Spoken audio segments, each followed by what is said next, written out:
நீங்கள் எப்போதாவது நடு இரவில் இந்த உலகமே ஆழ்ந்த உறக்கத்தில் இருக்கும்போது தனிமையில் விழித்திருந்து உங்கள் கைகளை வானத்தை நோக்கி உயர்த்தி, யா அல்லாஹ், என் விதியை மாற்று, என் கஷ்டங்களுக்கு ஒரு முடிவைக் கொடு என்று மனமுருகி கேட்டதுண்டா? உங்கள் இதயம் பாரமாகி வார்த்தைகள் வராமல் கண்ணீரே உங்கள் மொழியாக மாறிய தருணங்கள் உங்கள் வாழ்வில் உண்டா? அப்படிப்பட்ட உங்களுக்காகத்தான் இந்த பதிவு. உங்கள் வாழ்வில் அற்புதங்களை நிகழ்த்தக்கூடிய இந்த பிரபஞ்சத்தின் அதிபதியான அல்லாஹ்விடம் நபிமார்கள் கையேந்தி கேட்ட மாத்திரத்திலேயே அங்கீகரிக்கப்பட்ட சக்தி வாய்ந்த துஆக்களைப் பற்றித்தான் நாம் பார்க்கப் போகிறோம். உங்கள் பிரார்த்தனைகள் ஒருபோதும் நிராகரிக்கப்படாத அந்த பொன்னான நேரத்தைப் பற்றியும் அதில் நாம் என்ன கேட்க வேண்டும் என்பதைப் பற்றியும் ஆழமாக தெரிந்து கொள்ளலாம். வாருங்கள். நம் ஒவ்வொருவரின் வாழ்க்கையிலும் ஏதோ ஒரு மூலையில் தீர்க்கப்படாத ஒரு பிரச்சனை இருந்து கொண்டுதான் இருக்கிறது. சிலருக்கு அது கழுத்தை நெரிக்கும் கடன் சுமையாக இருக்கலாம். இன்னும் சிலருக்கு அது தீராத நோயாக இருக்கலாம்.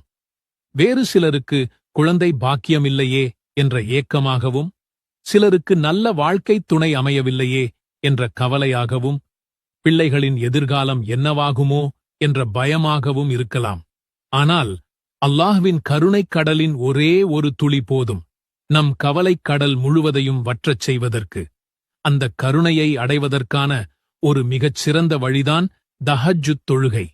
நமக்கு எது நல்லது எது கெட்டது என்று முழுமையாக நமக்குத் தெரியாது. ஆனால் அல்லாஹ் அனைத்தையும் அறிந்தவன்.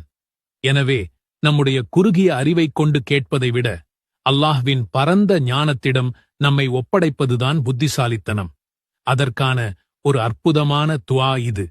அல்லாஹும்ம இன்னா நஸ்அலுக மின் கைரி மா சஅலக மின்ஹு நபியுக முஹம்மதுன் ஸல்லல்லாஹு அலைஹி வஸல்லம் ونعوذ بك من شر ما استعاذك منه نبيك محمد صلى الله عليه وسلم وأنت المستعان وعليه البلاغ ولا حول ولا قوة إلا بالله. யா அல்லாஹ், உன்னுடைய நபி முஹம்மது ஸல்லல்லாஹு அலைஹி வஸல்லம் அவர்கள் உன்னிடம் எந்த நன்மைகளையெல்லாம் கேட்டார்களோ அந்த நன்மைகளை நாங்களும் உன்னிடம் கேட்கிறோம். அவர்கள் எந்த தீமைகளிலிருந்து உன்னிடம் பாதுகாப்பு தேடினார்களோ அந்த தீமைகளிலிருந்து நாங்களும் உன்னிடம் பாதுகாப்பு தேடுகிறோம். நீயே உதவி தேடப்படுபவன். உன் செய்தியை எத்தி வைப்பதே எங்கள் கடமை. பாவங்களிலிருந்து விலகிக் கொள்வதும் நன்மை செய்யும் ஆற்றலும் அல்லாஹ்வைக் கொண்டே தவிர வேறு இல்லை. இந்த துஆவின் அழகைப் பாருங்கள்.